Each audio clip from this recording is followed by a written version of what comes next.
I was so identified with being resilient and so wanted to rise to the occasion and meet the expectations and meet my role and handle what I was supposed to handle, that when I started to feel like the wheels of my capacity coming off, it so deeply threatened my identity of being resilient that I just kept, I actually had a somatic experience of turning on a generator in my body. Hello.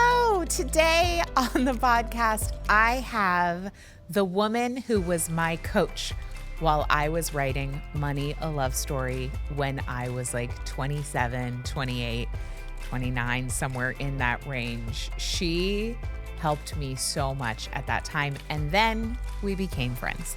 She was at my wedding. We have voice memoed back and forth over a decade since that time. We've had parallel paths in a lot of ways. And in this conversation, you're going to hear the incredible story of how she gave herself permission to go into creative recovery and birth the most incredible one-woman show. And in this episode, we talk about taking our cues from the seasons. We talk about cover crops. We talk about marriage and money and the illusion of breadwinning, which was a pretty poignant moment for both of us, and what it's like to be a little bit much in the world. So enjoy this episode with the absolutely incredible Chela Davison. Welcome to Plenty. I'm your host, Kate Northrup, and together we are going on a journey to help you have an incredible relationship with money, time, and energy, and to have abundance on every possible level. Every week, we're going to dive in with experts and insights to help you unlock a life of plenty. Let's go fill our cups. Please note that the opinions and perspectives of the guests on the Plenty podcast are not necessarily reflective of the opinions and perspectives of Kate Northrup or anyone who works within the Kate Northrup brand. Hey. Hi. Welcome. Thanks. Thanks for coming all the way here. Oh, thanks for having me. Oh my God, I'm so excited to talk to you. It's lovely. It's great. Okay. So because folks listening don't know this, you were my coach when I was 27. And that's been a while. That's a long time ago. We've known each other a really long time. You coached me through the year I was writing Money, a Love Story. Yeah.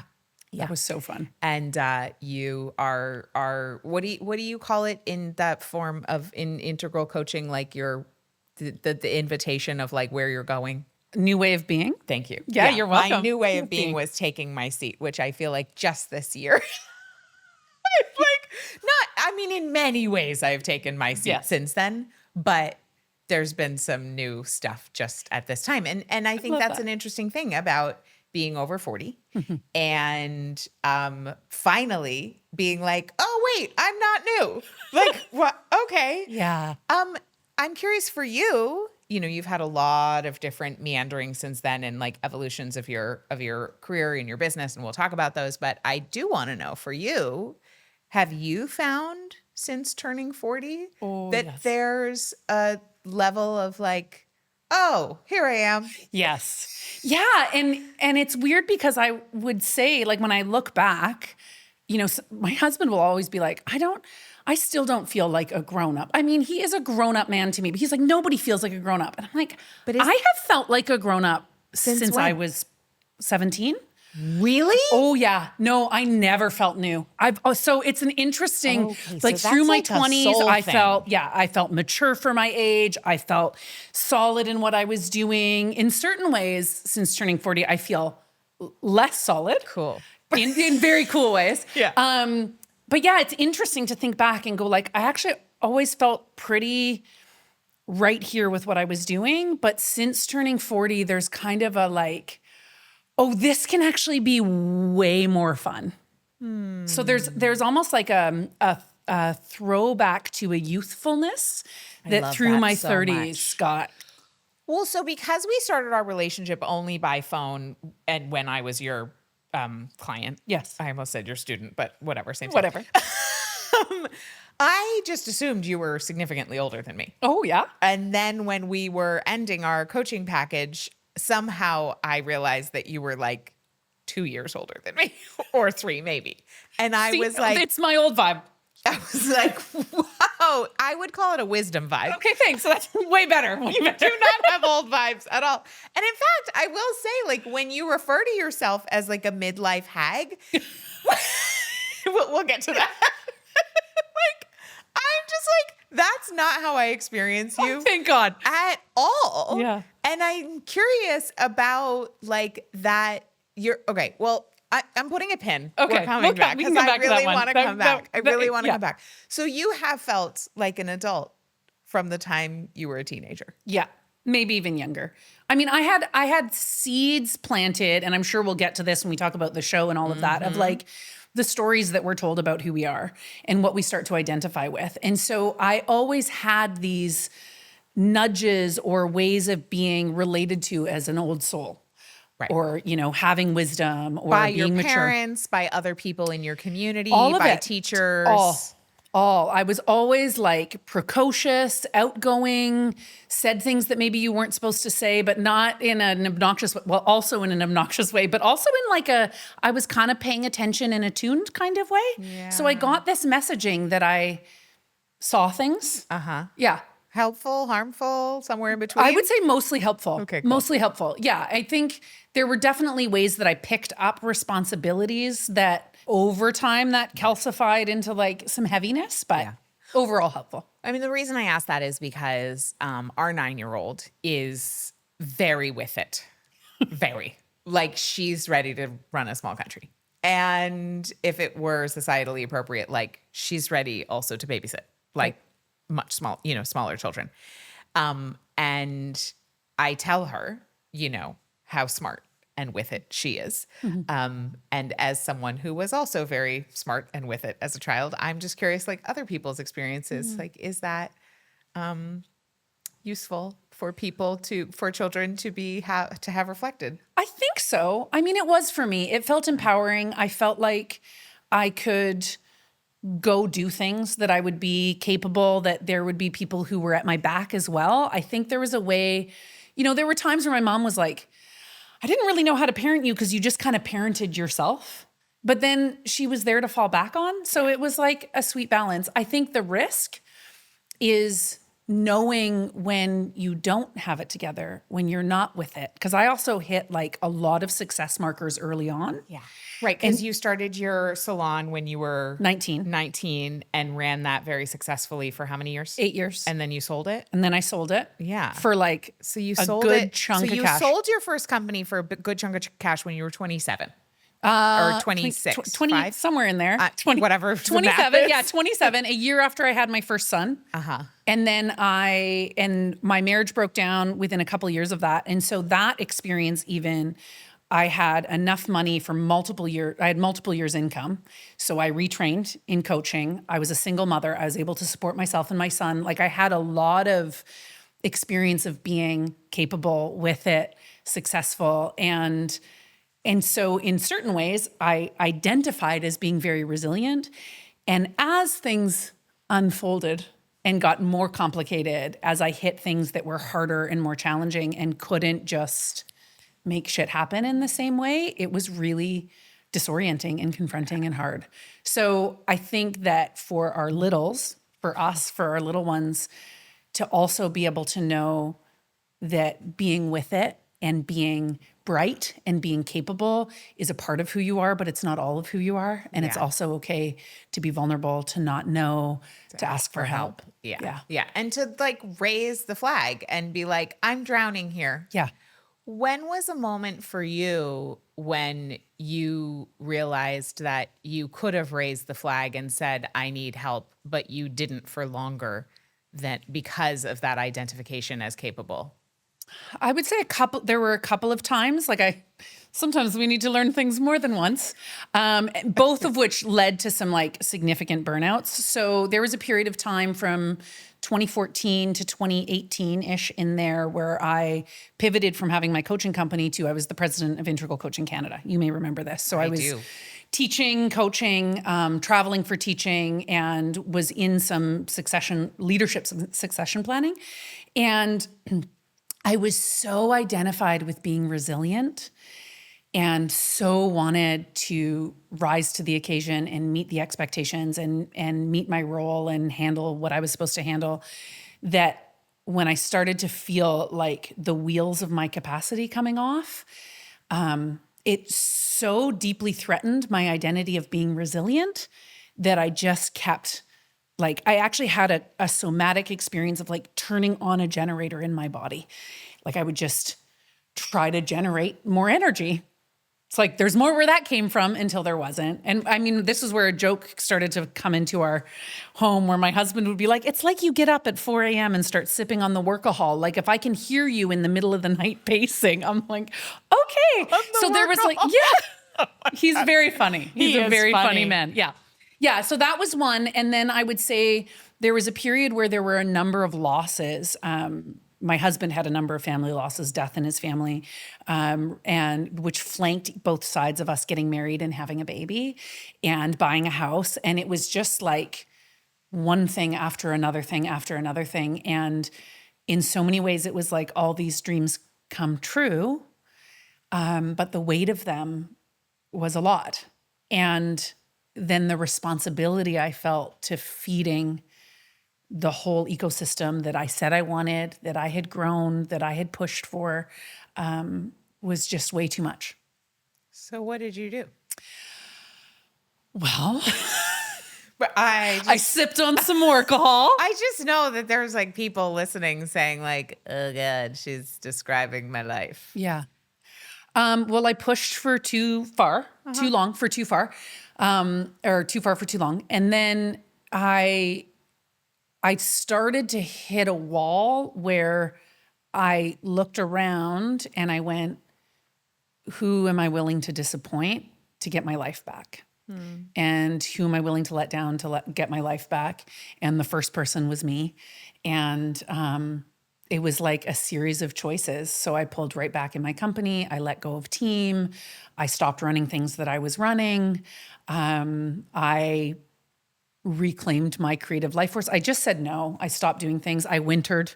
Now I look back and I can actually look back on it with like a romantic sensibility. Again, my hilarious husband will say, wow, you have like this 2020 vision. He'll even say in times of crisis, don't worry, in a year you'll look back at this as the best time.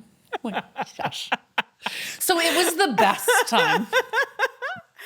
Oh, so there was a time in there. Yeah. And I can't exactly remember like timelines, but I do remember one conversation we had after a very long time of not talking.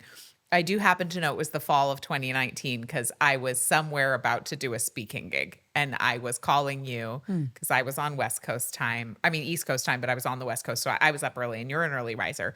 And we talked. And then there was some other follow-up conversation around that time when I was on some windy road. I don't exactly remember, but you and I were having this semi-parallel but different experience in our lives where we were feeling overburdened, under-resourced. Probably, I'll just speak for myself. I was feeling really resentful, particularly around Mike, particularly around the business. I was like caught in this identity as breadwinner, and feeling like really annoyed about that. And we talked and you were having a similar experience. Was that in that time period? I would say my resentment unfolded after that time. So it was close to that time. And by my resentment, meaning if what I found so fascinating about that conversation and what you just named, particularly around Mike and breadwinning, is I remember you saying in that conversation, it's interesting, it's like externally or objectively, we are in very similar circumstances, owning our companies, breadwinning, young children, but our stories about them were really different. And at that time which it wasn't until I started to say it out loud in therapy that I was like, this is fucking absurd. But at the time, so we had an agreement and a dream that Andrew was going to take an extended parental leave. And he's like, always wanted to be a dad. He is a total nurturer. And I wanted to be able to go back to work. And I had all these identities around not having to give up my career and all those things. And at first it was like a dream come true. And then it started to be really, really hard. And I was so depleted and things weren't I didn't have the same as it goes. And in that conversation, what I remember going, is I had this belief because he was also doing his master's at Harvard at the time. And if I couldn't pay for all of our living expenses, having just totally stretched to purchase our first home, which was not much of a starter home, pay for him to go to school, pay for any childcare in addition. Like if I couldn't do all that, I was failing. Oh yeah. And now I go, that's just like completely unreasonable. But at the time it was like, not only did I have this resilience identity, I had like I can make shit happen identity. Mm-hmm. And I can be of service and I can be joyful in it. And if I'm not having a good time while doing all of that, I'm also failing. And so all of those were like making things very hard. Mm-hmm. Yeah. Yeah. It's, hilariously, given the name of your show, it's too much. It's too much. It's a little bit much. It's a little bit much. It's too much. Yeah. Yeah. Can I ask you of course. Okay. I know, but I'd rather have a conversation. Yeah, okay. Great. So for you in that time, because I remember that conversation and you saying in interesting, we have these different stories and I'm in resentment and what it would mean if you loved me as my partner and how that would shift things. Yeah. But we've also talked about the illusion of breadwinner versus breadwinner. I know that Mike is listening right now because he is such a sweetie and he listens to every single podcast episode. And so I just want you to know, Mike, this is healing in action right now. Because I was talking with Chela before we started recording about this resentment around the identity as breadwinner, but how Mike and I have had many follow-up conversations where he's like, okay, cool. And also here are some literal things that were going on financially that due to your identity as essentially downtrodden breadwinner, you were not able to see. And that's the thing about identity. Yeah. Right? Yeah. That's the thing. It's what's in your view, what's out of your view. And Andrew and I, because he may or may not listen to this. Who knows? But once I tell him I talked about his ass, he probably will. The number of conversations we have had about, well, I guess downtrodden, I guess I'll pay for that. Right. It's very martyry. It's very martyry. But here's the thing that really kind of blew something open for me that was fascinating around enculturation, or how we take the dominant narratives of culture, because what it felt like Andrew and I were consciously doing and continue to consciously do is really go, okay, what are we both called to? What is our life's work? What is our family work? How do we want to show up as partners? And how do we want to do that is within the norms or outside of the norms? And so there are a lot of ways that we've challenged traditional gender norms. And I identify as a feminist. And part of that includes how he gets to show up as a care worker and as a domestic partner. And he is amazing as a domestic partner. But what I started to notice during that time, at first, until I started to feel really burnt out, I felt so supported in being able to pursue my call in how he was showing up in the home. And then over time, I started to value that I earned money more than what he was contributing to the mental and emotional labor. And there it is. I'm doing more. Right. And it was super diminishing to his contribution, which was incredible, which I asked for, which I wanted. And so us in our healing, in our endless therapy, and many other things that we have done to be in a very delightful spot in this moment, is actually unpacking that and how those unconscious beliefs that I had, that he had, how they impacted how we valued me, how we valued him, and actually I was in a place of ending up resenting and diminishing his contribution in ways that I would not have fucking tolerated in the opposite direction. Yeah. Isn't that wild? Yeah. And, hello, the patriarchy is inside of us. Yeah. All of us. And the moment we start pointing fingers is really it's It's just, that's just a PSA. That's not for Chela. Well, and I think pointing fingers or just any resentment at all, Right. I think that's part of what we started to really unearth and work with over time is like, if there is a resentment living in us, what is that about? Right. And how do we actually process it and move out of it? Right. Which I feel like I'm really proud of us. I'm so proud of Thanks. you too. Like Yeah. we talked during some dark times. Yeah. Indeed. And speaking of what is birthed in the darkness, because everything, Yeah. all the best stuff Yeah. comes from the times when we think we're not going to make it, comes from the times when it's just so constricted and so contracted. And it's just like, you have made some pretty dramatic shifts in the way you work over the last couple of years. And in fact, like complete identity, like you don't identify as a coach anymore. Is that true? What's true? Tell me what's true. Well, gosh, I mean, it's all feeling real fluid right now, but I would say that's a skill I have. Yes, it is. It is a skill I have, and I still work with some people. But that's not my dominant identity anymore. No, it's true. And that has shifted through what happened in the dark. Actually, so shall I tell you my story? Please. Okay. Please do. Because I'm having so much fun. So when I turned 40, my husband bought me chickens. Did you ask for them? I've wanted chickens for so long. Because Yeah. I'm like, if anyone ever gives me a living animal for a birthday present, I'm gonna be like, Well, what was it? It actually was part of my undoing because Yeah. I wanted chickens really badly. And so then Okay. I got the chickens, but I didn't have the infrastructure for the chickens. And it was one of those dreams meet reality. And I was like, my desire to homestead and this garden that I'm building and these chickens that I have, it's just one more make work project that I cannot sustain. And then I unraveled. And that was like right before everything kind of collapsed. You're a Gemini, right? Uh-huh. When's your birthday? May 31st, Yeah. 81. Yeah. Okay, cool. Yeah. Just Moon and Taurus, Scorpio rising. Just in case you so nice. Oh, Mike's a thanks. Scorpio rising too. Is he? It's a good one. I thought I was Sag rising for a long time because my stepmother changed my birth time because she didn't think I could be Scorpio rising.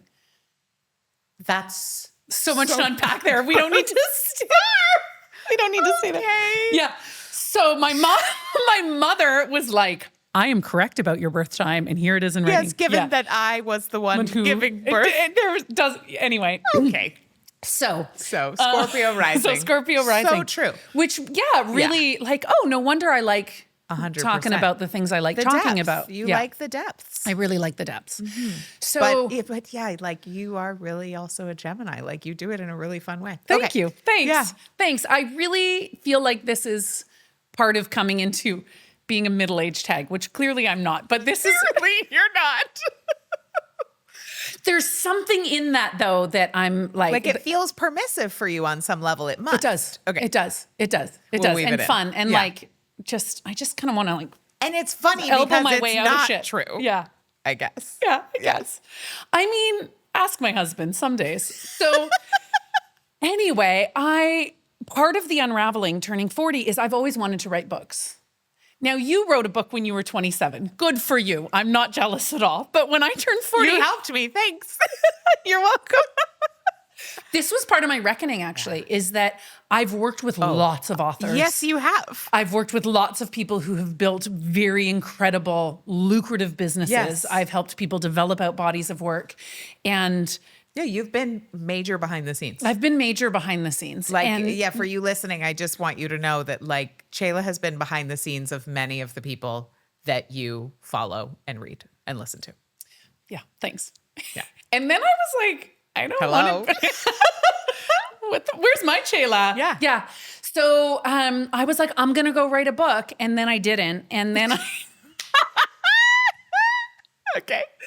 because I wrote this show instead, kind of by accident. And there was a course, a friend of mine who's been super influential, TJ Daw, in my writing career, my creative practice for years. He was like, hey, I'm doing my solo show course. He's made a living writing incredible solo shows. Cool. And I was like, who has time for that? I do, because I just burnt my life down. And I really wanted creative recovery. I actually wanted something that was so outside of my business that I wasn't trying to turn into something, that wasn't going to be my next thing, And now it's become my whole life. But it was really the creative process of writing the show, which is now called A Little Bit Much. Its working title at one point was "Are You There, God? It's Me, Existential Angst." It was like one of the most incredible experiences of creating something because it really came through the dark and really came from listening to what is this and what does it want to become. So for most things I've written, programs I've created, things I've developed, there's like some vision out here, and then I'm filling in this. For this, every week I had to show up with 5 new minutes of material. Most of the time it was by the seat of my pants, piecing something together. And then by the end of 12 weeks, I had about an hour-ish of things. And I started to comb through it and go, what is this about? What is it saying? And I ended up spending about 2 years on this project, and it like was the most playful, enlivening, healing, reclamative. Is that a word? Mm-hmm. I like it. Great. Experience. Yeah. It's been super fun. Wow. So creative recovery. Yeah. There's a concept I talk about that's inspired by regenerative farming, which is, I think, a mutual love we have. We have. I'm currently not tending to any plants, but I think you are. I am. Yeah. I am. My garden's a little sad, but I got some indoor puppies that are doing great. But yeah. you have one. Yeah. I have one. I'm currently not personally responsible for any plants. In fact, just before the episode started, I plucked one dead plant off the set because I cannot even keep an air plant alive. But I do love gardening and farming metaphors. So the metaphor is, in regenerative agriculture, there's this concept of cover crops, and cover crops are things that are planted that are not to be taken for sale. So they are not commercial crops, they are cover crops, and they are planted to regenerate the nutrients in the soil and to re-enliven the humus, the layers of topsoil, so that later on they're more fertile and richer. But the cover crops are just there. And so I'm thinking about that in terms of your creative recovery and creating something that was not meant to be taken to market, at least not at first. And I'm wondering what came up for you as you were doing that as someone who's so good at building things that are marketable. Yeah. It was just like a deep relief. It was a deep relief. And it also let me be in emergent ways of playing that felt vulnerable. So first of all, as somebody, even though I'm outgoing and expressive and my career has been in service of people and in service of their life's work. And so to write a one-woman show felt so indulgent and super selfish. Really? Yeah. It was like, why would, who do you think you are? But what was interesting is when I went into the course, I was like, oh, I'm with a whole bunch of people who are writing solo shows. And it's kind of bananas to think back to that even having felt like a thing a few years ago. But at the time, it was just like, it just felt like uncomfortable. If I couldn't hook what I was doing to how it was going to be of service, it felt not valuable. We can unpack that in so many ways. And so it just felt like really close in, and there were so many monologues or pieces, explorations that never made it into the show that ended up being off theme. Some that I would even pull in to share with other people in the group because there was something I could feel needed to be healed through the telling of the story. Yeah. But I knew it wasn't going to stay.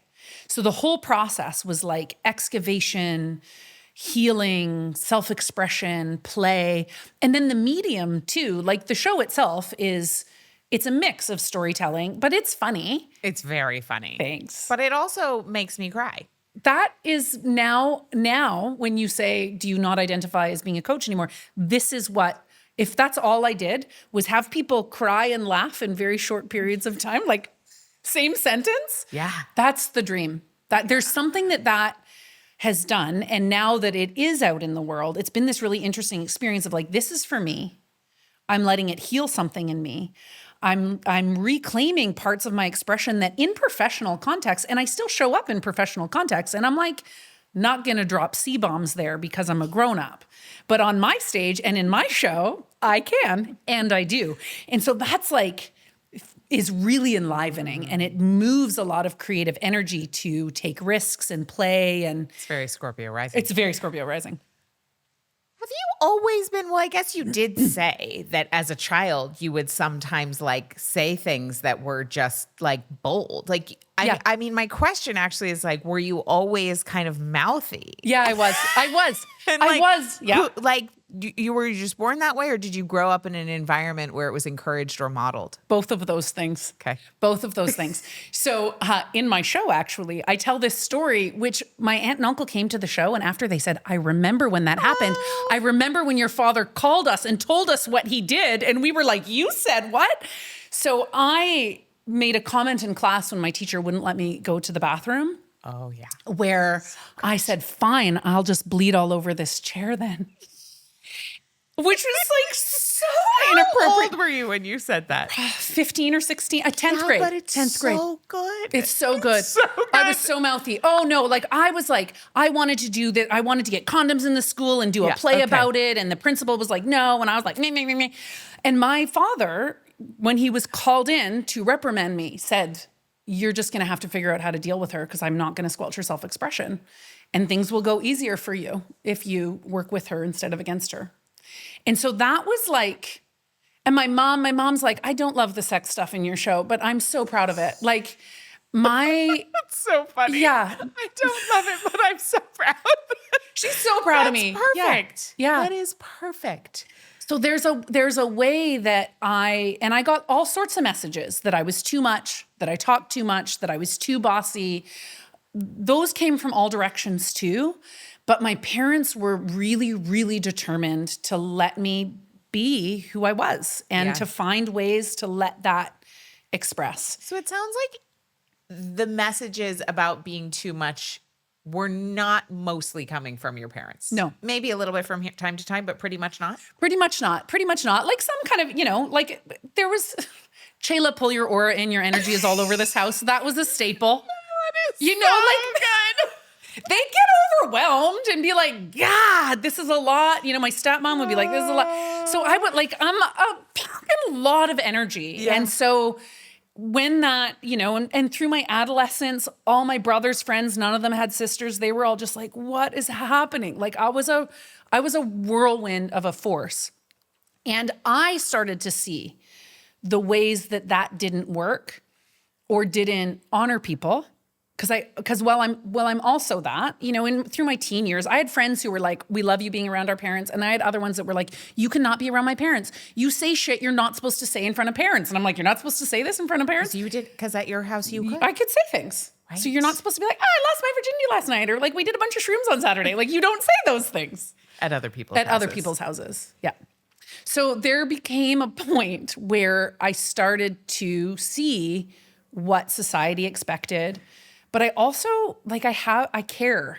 I really care about other people's experiences. Yeah, you're a very attuned person. Yeah. There are people who are a little bit much who just bulldoze every situation they're in and they don't actually care. Yeah, that's not me. That's not me. No. And so that was something that I had to learn the capacities to calibrate my energy. Yeah. Because a lot of the expression wasn't about trying to impact or trying to bulldoze. It would just kind of spill out, And so I'm like, oh, okay. It's like confetti. Yeah. So I had to I actually learned energetic practices to expand my being, to contain my energy. Yeah. To be able to receive people, to make sure I'm not pressing my energy into the space. Right. And having worked for decades in lots of relational spaces, I'm really good at that. Yeah. So it's like a nice range. But to be able to do that, I don't think most people are able to both ebb and flow in community, in professional spaces, in all sorts of spaces, while also keeping their muchness. And you have. Seem to. And that's really something. Oh, thanks. Because most people just it's either they're too much or they squash it. Yeah. Yeah, I don't think I mean, there's definitely times, I wouldn't say it was squashing, but in periods where I wanted to like really honor my responsibilities and the people who depend on me, there was like a containing in a way that that actually squashed creative aliveness. So not squashed expression so much, but like Creative aliveness and dampened energy, and like really felt like a grind and a slog for a long time. Yeah. Yeah. So, but not so much suppressed, but definitely like working to, I think a big edge for me and one for people who are a lot of muchness. Because one of the interesting things that's happened is since doing this show, people are like, oh, I'm too much too. And it's like, yeah, like let's do that. And also, what is our impact on people and people who don't have that? Because there are a lot of people who are like, I've always felt like I'm not enough. And I want to take up more space, but how do I take up space when other people are taking all the space? And so that's something that feels really important to me is to sense and feel who are the people who actually want to come out more, who don't feel safe to do that, and how do we as big energied people make it safe and make room and contain ourselves in ways that allow people to feel safe and seen and self-expressed. Because self-expression isn't just Right. Yeah. It's not like just unhinged explosions. unguided. Yeah. You are the first person who taught me about the Enneagram. Oh. And we are both sevens. Yes. And while everybody who is told they're too much is not a seven by any means, No. I am curious, my own experience of being a maturing seven. Yeah. As I, go through my life, is that there's something around the energetics of being able to sit with my own enthusiasm, my own desire to tell, for example, Mike 35 ideas in 15 seconds and like hold it, but not tamp it down, but also not vomit all over him with my ideas. And I'm curious if you can speak to that in yourself. You spoke to it a little bit, but like, for example, in the time that you were in that 12 weeks with your friend in this one-person show class, whatever it was called, right? Yeah. Was there a desire to like shoot these tendrils of creativity out and like turn this into something, or really had you developed your capacity to kind of like hold your toes to the discomfort of staying and not doing a million things by that time, that you could just actually savor the sweetness of letting it be creative recovery? Yeah, I think I was really able to do that. I was really able to do that for a few reasons. One, we could call it a healthy integration to 5, which is okay. That's an Enneagram thing. So what does that mean? 5 being the investigator. So one of the healthy integrations of 7 is, rather than chasing experiences, moving into the next thing and the next thing and the next thing and having our energy go outward, is an ability to actually focus and go in and go into depth. Yeah. To prune the number of things, all of that. I'd say during that time, though, honestly, I was just too tired to turn it into something. So I actually didn't have that impulse. At the time also, that was during the 2.5 years that I was not on social media. Oh, yeah. Yeah, which was like very good for my depth work. When did you go off? I went off in 2021. It was my 40th birthday gift to myself. And I was off for 2.5 years. And so there was just not a lot of noise. There wasn't a lot of static. And there was something about the process itself that was so nourishing. I didn't feel like doing something with it. And it was kind of remarkable to feel the way I wanted to keep coming back to it. And then I did a couple of readings and I just kept wanting to come back to it.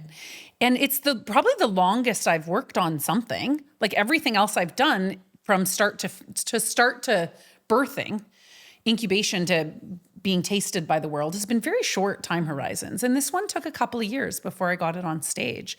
And the value of that, for how proud I am of it as a piece of work, is due to depth work and staying with it.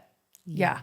What do you recommend when folks are sitting in the desire to start something new when they haven't actually followed through on the thing they already began? Well, that really depends on the person. Totally. That's a tricky one because I think there's tremendous value in following where the energy is. Yeah. Yeah, I think there's tremendous value in that. And in fact, like I said, I'd started working on a book proposal. I was looking to hire somebody to do that. And then I ended up being like, I'm sorry, there's just no energy here. I'm Canadian. I'm sorry. I'm sorry. That is how we say hello and goodbye. I'm so sorry. I'm not going to do that thing. Yes. Right. Yeah. I'm not, because you followed the energy. Because I followed the energy. And so, but I also and I had some like deep questions. Is this just a form of resistance to the book, which now that I've written the show, I'm in the midst of working very dedicatedly on turning the show into a book proposal. Oh, cool. Which is really fun. And asking like, oh, what does it want to be now? Because it's got a whole other entity coming in. It's cool.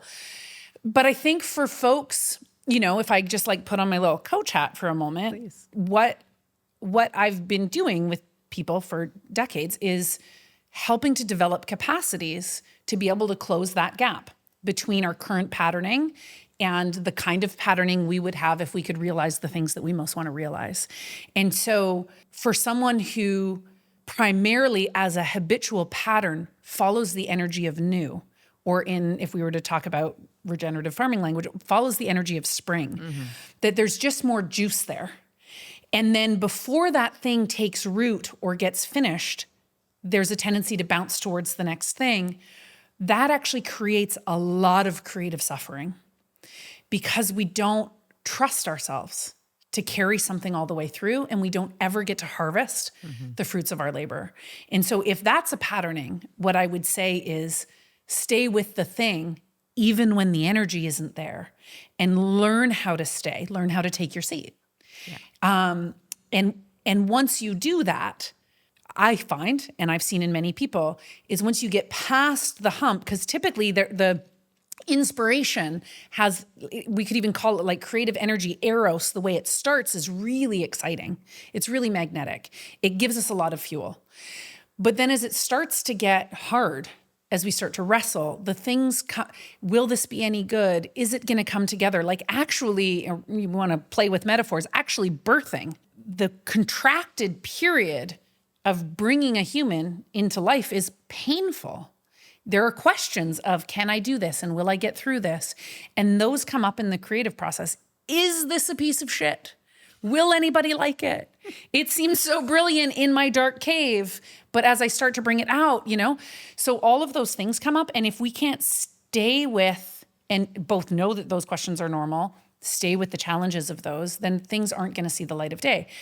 And so with this show, it's like I went through all of those things, and then I did readings. I got feedback. I worked with TJ, who helped like word by word, and then I performed it.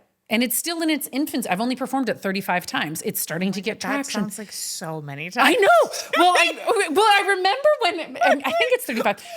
I know. Well, when TJ first said by your like 30th or 35th, that's when you're really going to start to know the show. And I was like, oh, I'm going to perform this show. So there was a point where I didn't. You didn't, because when you were writing it, you weren't writing it to perform it. You were just writing it to write it. I was writing it to write it. And then I was like, oh, I guess, right. You perform a show after you write it, and then after the first time I performed it, I was like, oh, I have something. And so there were many moments where while writing, I went, oh, I think I have something here. Mm-hmm. And then, oh, I don't think I have something here.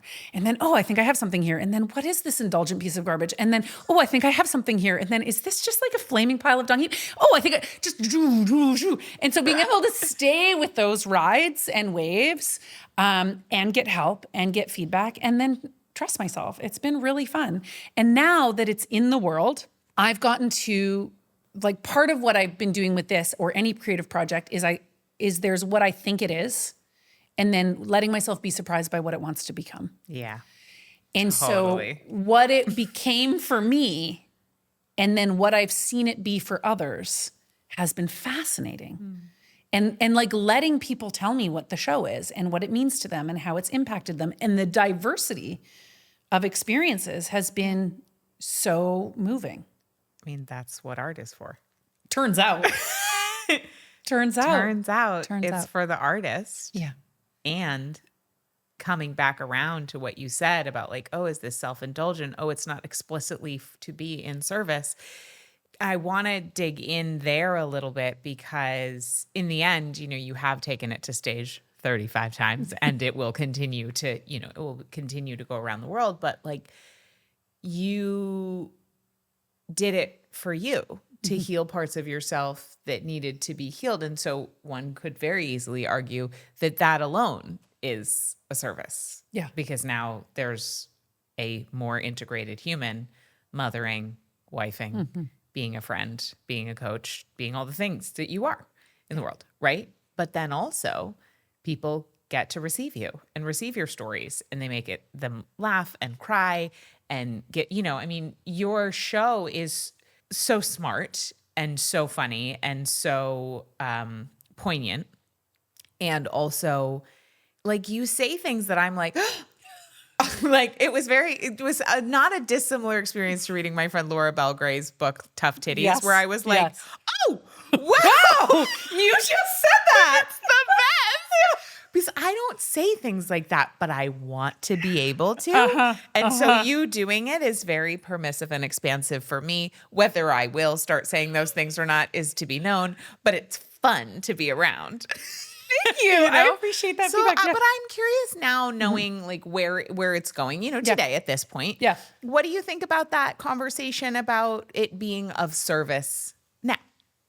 Where are you with it's that? definitely of service. And what's been interesting is, so as you know, part of what I've been doing in my coaching for a very long time is like I play at the intersection of calling, like helping people to realize their calling. And part of why I did this is I was like, helping people to realize their calling, and I wasn't doing that for myself. And so I felt like a giant hypocrite and totally out of integrity. So I'm like, oh, better pivot and do this thing. And so what's been so fascinating is to uncouple the belief that somehow being of service is to martyr, going back to that, right? Is to martyr, is to give of ourselves, is like, oh, I've got to like work so hard and then I'm contributing. Like, oh, that's not a very regenerative way of thinking about our contribution.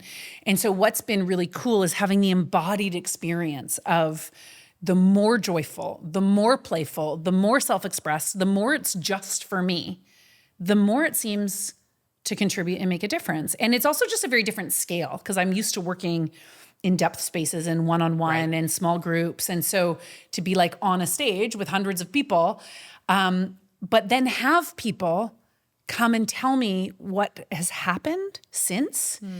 That's been the part that I didn't expect and I didn't know.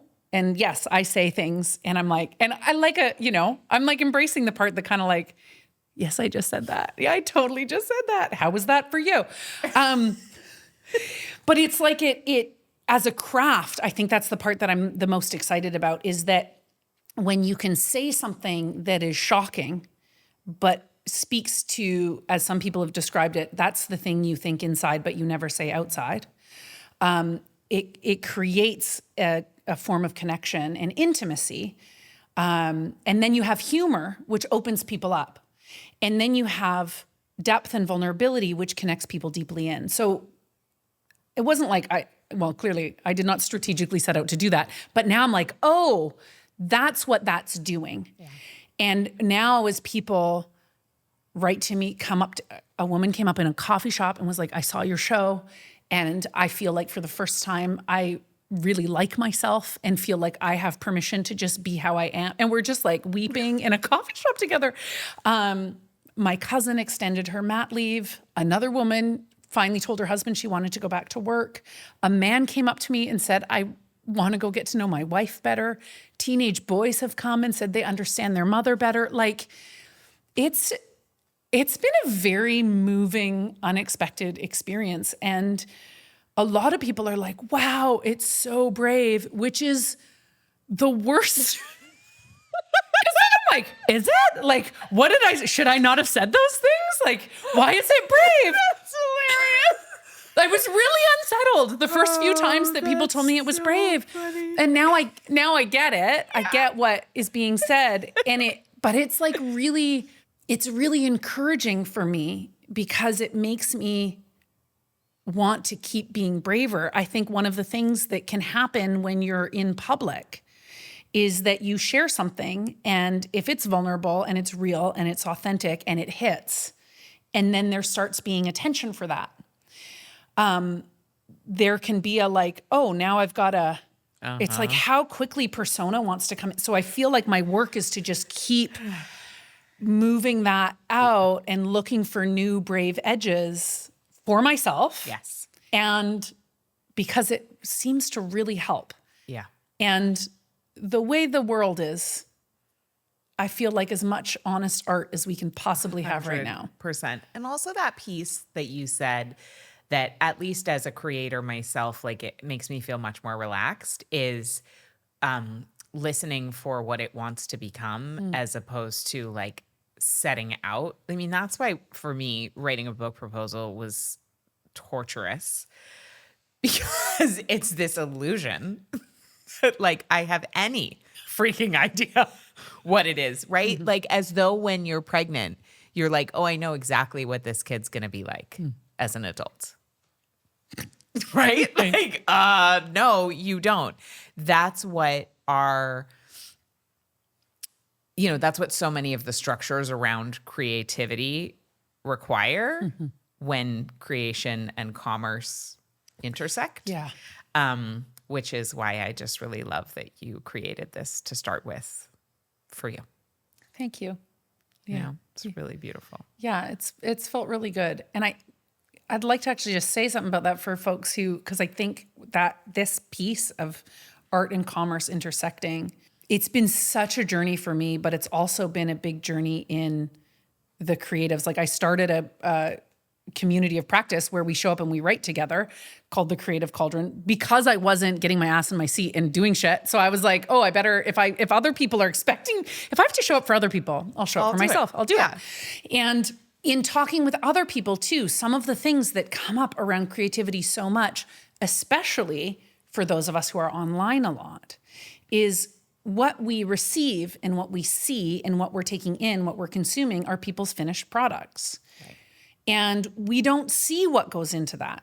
And we don't see what's behind the scenes of that. And we can like consciously know that, but it doesn't matter. Because when we have that amount coming in, what it feels like in the animal of our body is like, I should just be able to do that.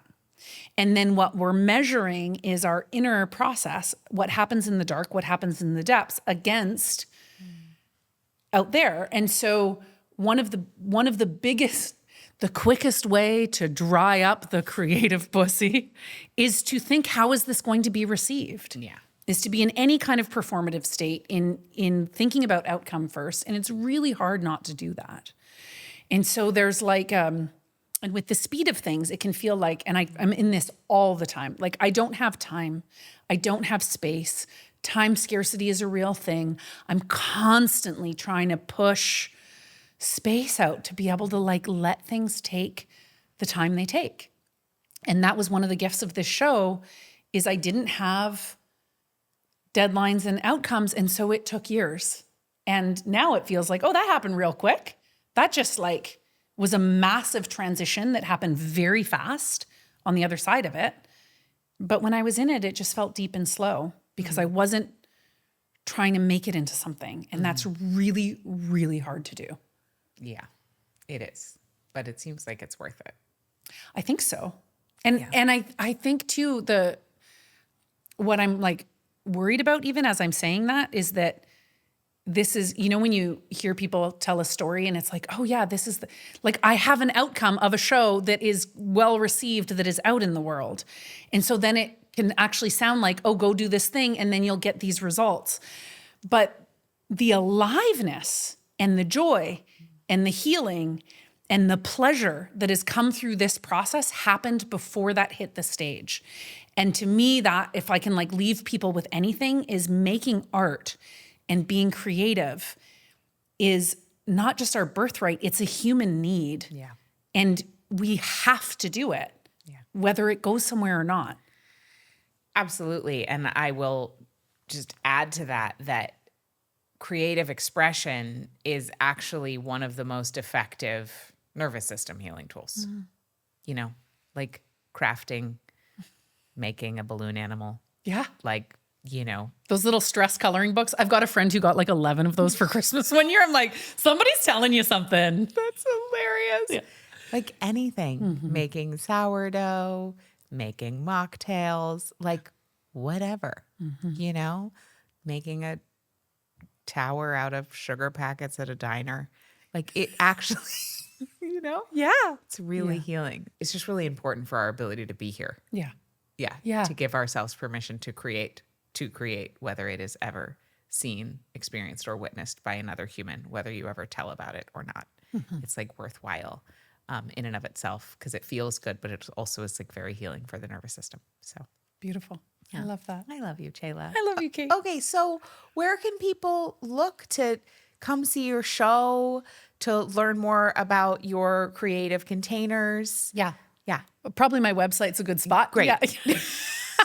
ChelaDavison.com. And then I have a Substack, which you can find through my website. Great. And it's called Wisdotainment. Oh, yeah. That word is so That was good. some enthusiasm. No, when you said wisdotainment to me for the first time, I think it was in a voice memo, and I just was like, yes, Chela has created a complete genre, fresh genre. Wisdotainment. Wisdotainment. So good. And the show, I mean, I don't know that I said this, but I loved it so much. Thank you. Thank you. It's brilliant. Thanks. Yeah, just like you. Thank you. Thanks for being here. Thanks for having me. Thanks for listening to this episode of Plenty. If you enjoyed it, make sure you subscribe, leave a rating, leave a review. That's one of the best ways that you can ensure to spread the abundance of plenty with others. You can even text it to a friend and tell them to listen in. And if you want even more support to expand your abundance, head over to katenorthrup.com/breakthroughs, where you can grab my free money breakthrough guide that details the biggest money breakthroughs from some of the top earning women I know, plus a mini lesson accompanying it with my own biggest money breakthroughs and a nervous system healing tool for you to expand your abundance. Again, that's over at katenorthrup.com/breakthroughs. See you next time.